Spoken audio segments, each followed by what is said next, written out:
Европската комисија крои нови предлози за реформа на проширувањето, ќе ги стави на маса пред лидерите на ЕУ на самитот во октомври.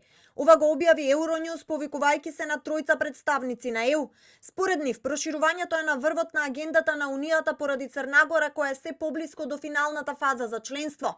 Порачуваат дека ЕУ членките се подготвуваат за стратешка дебата на самитот на есен, а комисијата интензивно работи на предлози за да ја врати иницијативата, водечката улога во дебатата, како и да избегне губење на контрола врз процесот.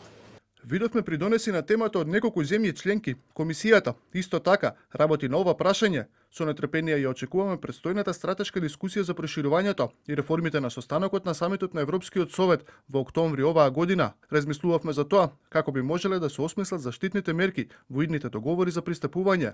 Целта е едноставна, да се обезбеди дека обврските превземени за време на преговорите, особено оние поврзани со фундаменталните, ќе бидат исполнети и по пристапувањето. Од Европската комисија се очекуваат посуштински предлози, за разлика од новата методологија кога притисокот доаѓаше од Франција, сега тој доаѓа од повеќе земји членки, велат експертите.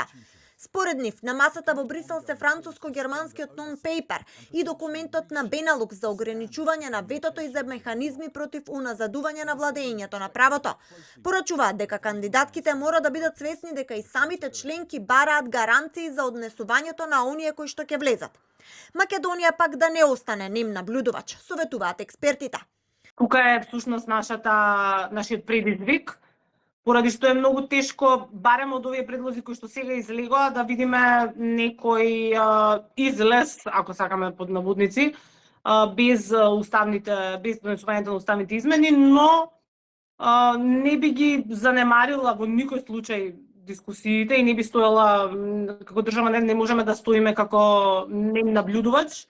Туку треба да искористиме она наша усогласеност за која што говориме долго време, за да можеме да го креираме, всушност да ги поддржиме аргументите зошто ние би требале да бидеме една од тие држави на кои што би требало да им биде дозволена различна форма на постепена интеграција. Според Euronews останува нејасно колку има политичка волја за поширока дебата за реформите кои би можеле да бараат и измени на договорите на ЕУ во така наречен чувствителен период поради француските претседателски избори, каде е можна тесна трка со кандидатот на екстремно десничарскиот национален собир. Пред една недела и бриселски политико објави дека ЕУ подготвува план земјите кандидатки да добијат дел од бенефициите од членството пред да влезат во Европската Унија, но без политички права и дека тоа е дел од стратегијата на Комисијата за постепена интеграција.